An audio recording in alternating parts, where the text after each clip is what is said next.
Hello everyone, welcome to Rankers Odisha.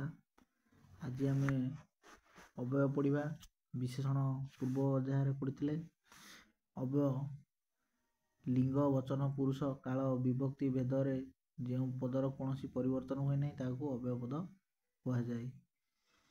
अव्यय पद पाखापाखि 14 गोटे विभक्त कराई। गोटे है संयोजक अव्यय, बीजोजक अव्यय, प्रधान अव्यय, परिमाण सूचक, समय सूचक, संभावना सूचक, निषेधार्थक,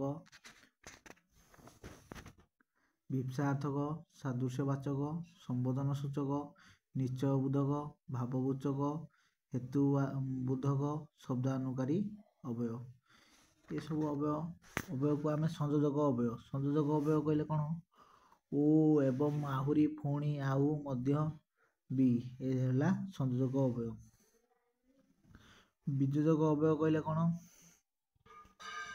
किंतु, किंतु, मात्र, अथच, ये सब मात्र, किंतु, मात्र, अथच, तथापि, बा, अबा, अथवा, किंबा, नतुआ, ये सब को बीजोजक अव्यय कहुए। तार प्रधान अव्यय बिना, बिना, प्रति, अपेक्षा, अपेक्षा, सहित, सहित, सहित, परि, तुल्य, पर्यंत, निमित्त, अवधि ए क्षेत्र में प्रधान अव्यय सूचाइबा। परिमाण सूचक, परिमाण कहले कौन? जेकोसी परिमाण को बुझाए। परिमाण कहले कौन? एते, एते, जेते,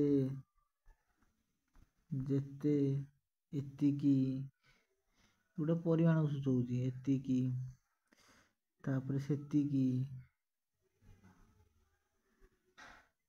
ये सब गोटे गोटे परिमाण सूचक।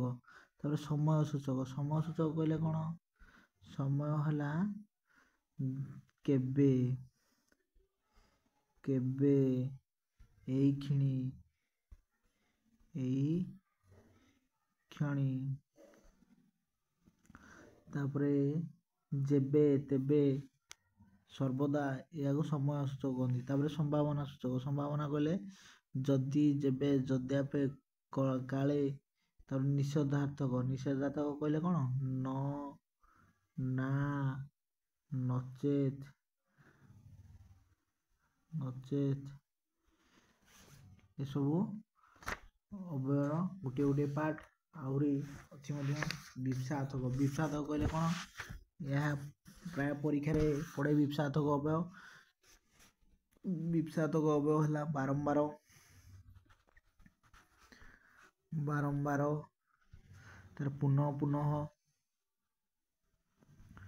पुनः पुनः, तापर मुहूर्त मुहूर्त, तापर सदृश्यवाचक यथा तथा, जेपरी, प्राय, जेमते। संबोधन सूचक, संबोधन सूचक कहले जो डाकिले आम आलो, आलो, आहे, आरे, ये संबोधन सूचक। निश्चय बोधक कले निश्चय, नित्यांत। भावबोधक, भाव भाव भाववाचक है कौन? आनंद, आनंद, विषाद, विषाद, घृणा, ये सब को भाववाचक। हेतुवाचक कहले कौन? जेणु, सुतरां, अतएव, हेतुवाचक। शब्द अनुकारी कहले कौन? ठू ठू, ठन ठन, झन झन, फें फें, धड़ धड़, ये सब शब्द को बुझाई थाए।